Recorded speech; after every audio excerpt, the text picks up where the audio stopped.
இஸ்ரேலுக்கும் ஹமாஸுக்கும் இடையிலான போர்ல பாலஸ்தீன மக்களுக்கு தனி நாடு உருவாக்குறதுக்கான பேச்சுவார்த்தைகள் இப்போ அபிஷியலா ஆரம்பமாயிருக்குது. ஆனா இஸ்ரேலுக்கு இந்த விஷயம் சுத்தமா பிடிக்கல. ஸோ இந்த வீடியோல நம்ம என்ன பார்க்க போறோம்னா, பாலஸ்தீன மக்களுக்கு தனி நாடை உருவாக்குறது சாத்தியமா இல்லையா, அப்படி உருவாக்க முடியும் அப்படின்னா அதுல என்ன மாதிரியான பிரச்சனைகள்லாம் வர வாய்ப்பு இருக்குது அப்படிங்கிறத பார்க்க போறோம். கூடவே இஸ்ரேல் ராணுவம் ஹமாஸை பத்தின ஒரு இன்டெலிஜென்ஸ் ரிப்போர்ட் ஒன்னையும் வெளியிட்டிருக்கிறாங்க. அதுல அவங்க என்ன சொல்லியிருக்கிறாங்க அப்படிங்கிறதையும் டீட்டெயில்டா பார்த்துடலாம். வீடியோவை லைக் அண்ட் சப்ஸ்கிரைப் பண்ணிக்கோங்க. வாங்க வீடியோக்குள்ள போயிடலாம். அறிவோம் தெளிவோம் உறவுகளுக்கு அன்பான வணக்கங்கள்.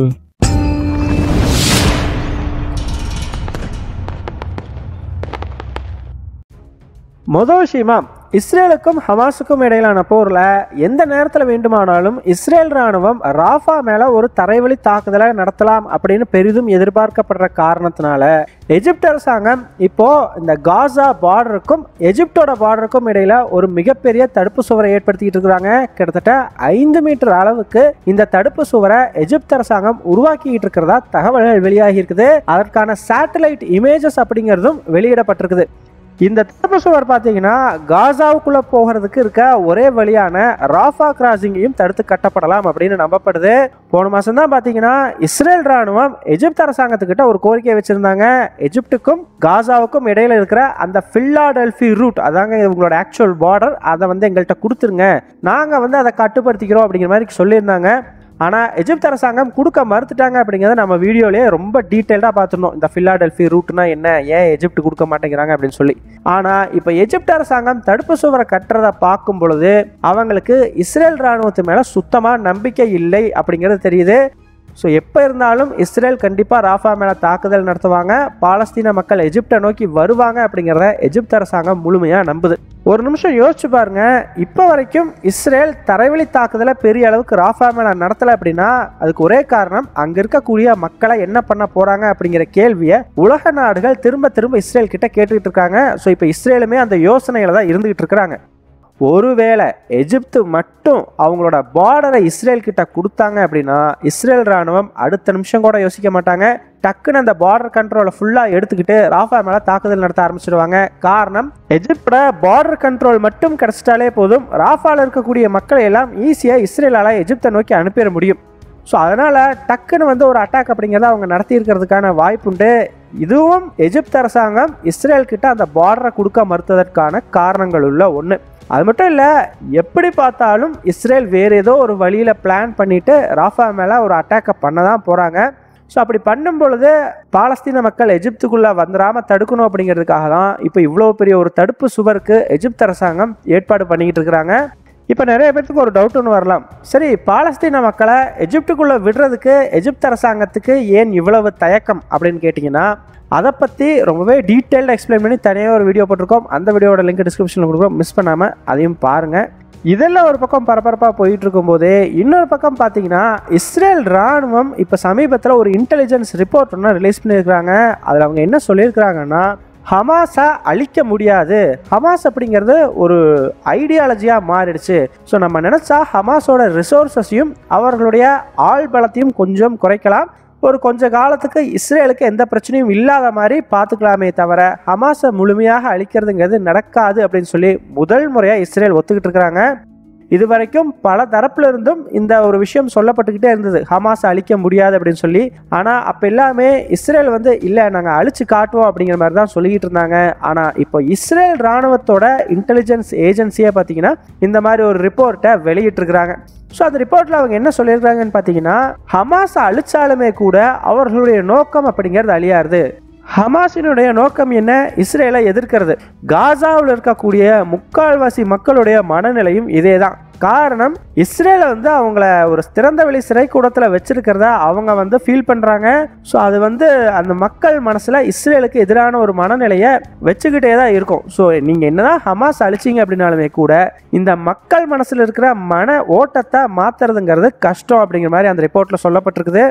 இதே காரணத்துக்காக தான் இப்போ அமெரிக்காவும் பாலஸ்தீன மக்களுக்கு ஒரு தனி நாடை உருவாக்கி கொடுத்துடலாம் அப்படிங்கிற ஒரு விஷயத்தை நோக்கி நகர ஆரம்பிச்சிருக்கிறாங்க. காரணம், அந்த மக்களுடைய மனநிலையை மாற்றணும் இல்லையா, அப்படி மாற்றணும் அப்படின்னா அவங்களுடைய கோரிக்கையை நிறைவேற்றணும். அவங்களுடைய நீண்ட கால கோரிக்கை பாலஸ்தீன மக்களுக்கான தனி நாடு. ஸோ அதனால தான் இப்போ அமெரிக்கா ஓகே ரைட்டு, இந்த பிரச்சனையெல்லாம் முடியட்டும், கண்டிப்பாக இவங்களுக்கு ஒரு தனி நாடை உருவாக்கி கொடுத்துடலாம்னு முடிவு பண்ணிட்டாங்க.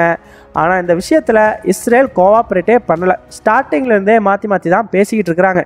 முதல்ல ஓகேன்னு சொன்னாங்க, அப்புறம் நாட் ஓகேன்னு சொன்னாங்க. இந்த மாதிரி மாற்றி பேசுறதுனால அமெரிக்கா இப்போ என்ன பண்ணிட்டாங்கன்னா, இந்த விஷயத்தில் இஸ்ரேலை நம்பினா வேலைக்கு ஆகாது, ஸோ நம்மளே நேரடியாக அரபு நாடுகள் கூட பேசலாம்னு சொல்லிட்டு கத்தார் மற்றும் சவுதி மாதிரியான அரபு நாடுகள் கூட அமெரிக்கா இப்போ பேச்சுவார்த்தை ஆரம்பிச்சுட்டதா சொல்லப்படுது. இந்த பேச்சுவார்த்தையில் பாலஸ்தீன மக்களுக்கு தனிநாடு உருவாக்குனா எந்தெந்த நிலப்பகுதியை கொடுக்கலாம், அப்படி தனிநாடு உருவாக்கும் பொழுது அதில் என்ன பிரச்சனைகள் எல்லாம் வர வாய்ப்பு உண்டு, அதை எப்படி சரி பண்ணலாம் அப்படிங்கிற மாதிரிலாம் பேச்சுக்கள் ஓடிக்கிட்டு இருக்கிறதா சொல்லப்படுது. இன்னும் ஒரு சில வாரங்களில் இந்த தனிநாட்டை உருவாக்குறதுக்கான ஒரு பேசிக் பிளானோட அமெரிக்கா வரும் அப்படின்னு தகவல்கள் வெளியாகி இருக்குது.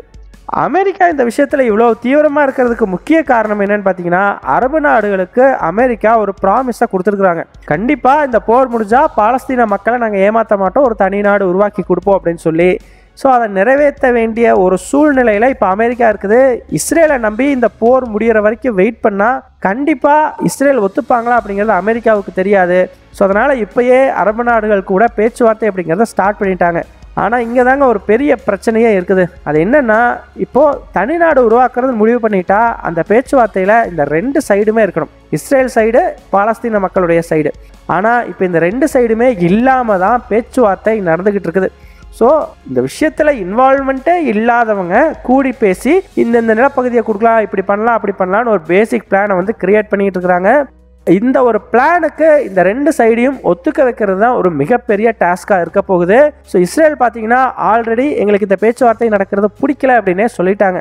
காரணம், எங்களுடைய பிணை கைதிகள் எல்லாம் இன்னும் ஹமாஸ் கிட்ட இருக்கிறாங்க, நாங்களும் அவங்களுக்கு எதிராக ஒரு போரை நடத்திக்கிட்டு இருக்கிறோம். இந்த சமயத்தில் நீங்கள் எப்படி போய் அவங்களோட இப்படி ஒரு பேச்சுவார்த்தையை நடத்தலாம், நீங்களா போயிட்டு நாங்கள் இப்படி தனிநாடு உருவாக்கி கொடுக்குறோம்னு சொல்லிட்டீங்கன்னா அது அவங்களுக்கு இன்னுமே பலமாக போயிடும், அது எப்படி நீங்கள் எங்களை கேட்காம நடத்தலாம் அப்படிங்கிற மாதிரி பேச ஆரம்பிச்சிருக்கிறாங்க. அமெரிக்காவும் இஸ்ரேல் இந்த விஷயத்தில் சமாதானப்படுத்துறதுக்காக FBI டைரக்டர்லேருந்து CIA டைரக்டர் வரைக்கும் பலரையும் தொடர்ந்து இஸ்ரேலை நோக்கி அனுப்பிச்சிக்கிட்டே இருக்கிறாங்க. கடைசியாக நேற்று கூட பார்த்தீங்கன்னா அமெரிக்க அதிபர் ஜோ பைடனும் நெத்தன்யாகுவும் நேரடியாக கிட்டத்தட்ட 40 நிமிஷம் ஃபோனில் பேசியிருக்கிறாங்க. அப்போது இதே விஷயத்த ஜோ பைடன் கிட்ட நெத்தன்யாகு எழுப்புனதா தெரியுது. அதுக்கு அவர் என்ன சொல்லியிருக்கிறார் அப்படின்னா, கண்டிப்பாக பிணை கைதிகளை மீட்கிறதுக்கு நாங்கள் ஏதோ ஒரு வழியை கண்டுபிடிப்போம், பிணை கைதிகளை மீட்கிற வரைக்கும் இந்த ஒரு பேச்சுவார்த்தையில் வர்ற முடிவுகள் நாங்கள் வெளியே சொல்ல மாட்டோம் அப்படிங்கிற மாதிரி சொல்லியிருப்பார் போல. சரிப்பா, அது மட்டும்தான் பிரச்சனையா அப்படின்னு கேட்டிங்கன்னா, இன்னொரு பெரிய பிரச்சனையும் இருக்குதுங்க. அது என்னன்னு பார்த்தீங்கன்னா, இன்னுமே இந்த போரை நிறுத்துறதுக்கும் பிணை கைதிகளை மீட்கிறதுக்குமான பேச்சுவார்த்தை ஒரு பக்கம் நடந்துக்கிட்டு தான் இருக்குது. அதுலேயே எந்த முடிவும் எட்டப்படலை. ஒரு பக்கம் இஸ்ரேல் நாங்கள் 30 நாள் போர் நிறுத்தத்தை கொடுக்குறோம் அப்படின்னு சொல்கிறாங்க. இன்னொரு பக்கம் ஹமாஸ் நீங்கள் கம்ப்ளீட்டாக போர் நிறுத்துங்க, இல்லைன்னா 4 மாதத்துல இருந்து 5 மாதம் போர் நிறுத்தத்தை கொடுங்க அப்படிங்கிற மாதிரி கேட்குறாங்க. இதுக்கு நடுவில் அந்த 130 பிணை கைதிகள் இருக்கிறதா சொல்லப்பட்டதில் 29 பேர் இறந்து போயிருக்கலாம் அப்படிங்கிற மாதிரி வேற தகவல்கள் வந்துகிட்டு இருக்குது. இந்த பேச்சுவார்த்தையே இப்படி ஒரு பக்கம் முடிவில்லாம ஒரு குழப்பத்தோடயே நீண்டுகிட்டு இருக்குது. அப்படிங்கும் பொழுது இது பத்தாதுன்னு தனிநாடு உருவாக்குறதுக்கான பேச்சுவார்த்தைன்னு சொல்லி இன்னொரு பக்கம் நடத்துறது மேலும் குழப்பத்தை ஏற்படுத்துறதுக்கான வாய்ப்புகள் உண்டு. காரணம், உங்களுக்கும் எனக்கும் வேணா இந்த தனிநாடு உருவாக்குற பேச்சுவார்த்தையெல்லாம் சீக்கிரட்டா இருக்கலாம். சாதாரண மக்களுக்கு கண்டிப்பா அதுல என்ன பேச போறாங்க, என்ன நடக்குதுங்கிறதெல்லாம் தெரிய போறதில்ல. ஆனா இஸ்ரேலுக்கும் ஹமாஸுக்கும் என்னதான் அவங்க 2 பேரும் டைரக்டா அந்த பேச்சுவார்த்தையில இன்வால்வ் ஆகலை அப்படின்னாலும் என்ன பேசிக்கிறாங்க, அதில் என்ன மாதிரி முடிவுகள் எடுக்கப்படுது, எந்த நிலப்பகுதியை யாருக்கு கொடுக்கலாம்னு சொல்லி பேசுகிறாங்க, இந்த மாதிரி விஷயங்கள் ஏதோ ஒரு வகையில் வந்துடும். ஈவன் கத்தாரே கூட ஹமாஸ்க்கு சொல்லலாம், அதே மாதிரி அமெரிக்காவோட பிரதிநிதிகள் யாராச்சும் கூட இஸ்ரேலுக்கு சொல்லலாம். ஏதோ ஒரு வகையில் அந்த இன்டெலிஜென்ஸுங்கிறத கேதர் பண்ணிடுவாங்க. அப்படி இருக்கும் பொழுது ஒரு சைடுக்கு சாதகமான பேச்சுவார்த்தை அங்கே நடக்கலை, அவங்களுக்கு எதிராக போகுது, கொஞ்சம் லைட்டாக அவங்களுக்கு பிடிக்கல அப்படின்னா கூட அவங்க இப்போ நடக்கிற பிணை கைதிகளை மீட்கிறதுக்கான பேச்சுவார்த்தையிலையும் பிரச்சனை பண்ணுறதுக்கான ஒரு வாய்ப்பு உண்டு இல்லையா? ஸோ அதனால் இது இன்னுமே விஷயத்தை காம்ப்ளிகேட் பண்ணுறதுக்கான சான்ஸுங்கிறது ரொம்ப ரொம்ப ஜாஸ்தியாக இருக்குது.